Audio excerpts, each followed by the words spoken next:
You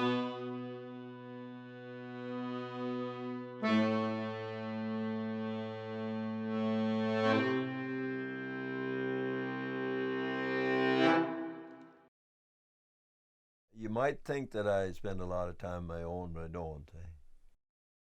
My alone time is precious to me, and I'm not really a type that will go visit. But yeah, most of my connection with people is through the stuff I do, through, and then, and was another probably another reason why I'm not fond of machinery and tractors and so on, because it cuts out your communication with people.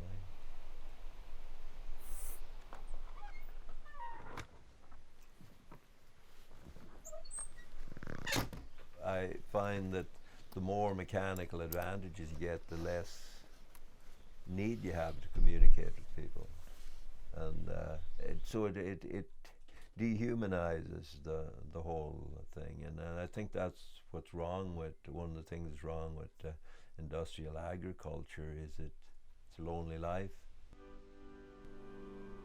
You have all the machinery you need to do everything.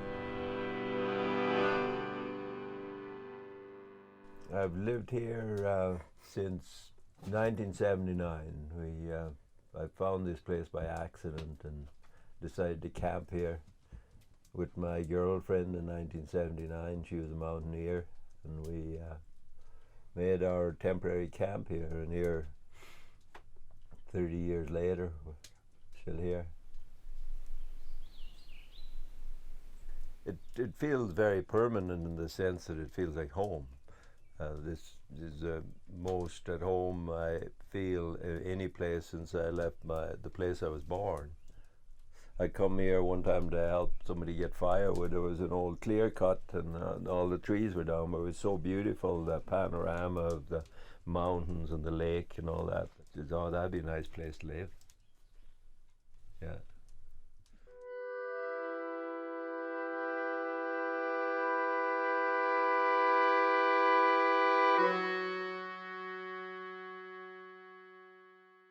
When I decided to make a living farming, I have to go back to my childhood and how I started. When I come to Southern Ontario, I work for farmers. The immigrant kids. It was quite common for them to work at an early age, because that's what we did in the old country. I got to dislike farming because my first experience when I come to Canada was I got to be the tractor driver, and it was kind of a traumatic experience because the owner of the farm told me, looked at me and figured I was a little bit too light to pitch bales, so he says, well, you can drive the tractor. But I'd never been near a tractor before.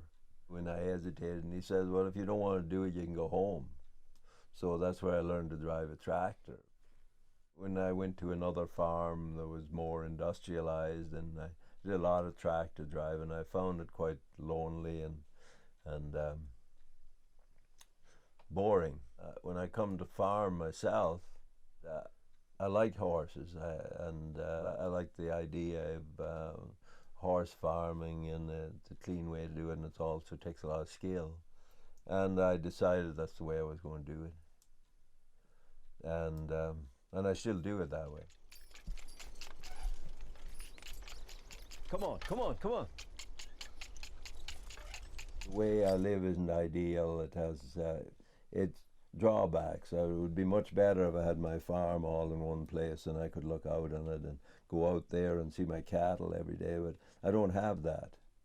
So I make the best of what I do have, as I get to see the flats and the beauty of the natural world and the river flowing and the changes in the weather and the birds coming in the spring, and I see my cattle out there, and it's like going to visit them. It's almost better than living with them. In some ways, even though it might be not totally practical, it's an enjoyable experience.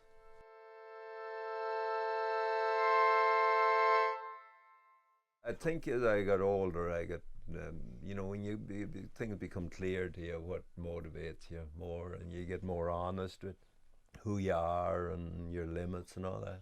I would say, yeah, that you know, you don't succumb to your pains and aches and tiredness or whatever. You exert your willpower to do what you have to do.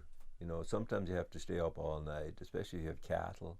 Like if there's a cow who's going to calve tonight, I gotta, in the winter time, I gotta be there whether I feel like it or not. I was reading this old Stories of Ireland by a guy named Douglas Hyde, but one thing in there, a sentence or phrase in there was living alive. And then I thought about that for a while, and I says, yeah, if you're totally going and in the zone of warrior mode or whatever, you're living alive, eh? Not just existing, you know, as opposed to just being, you know.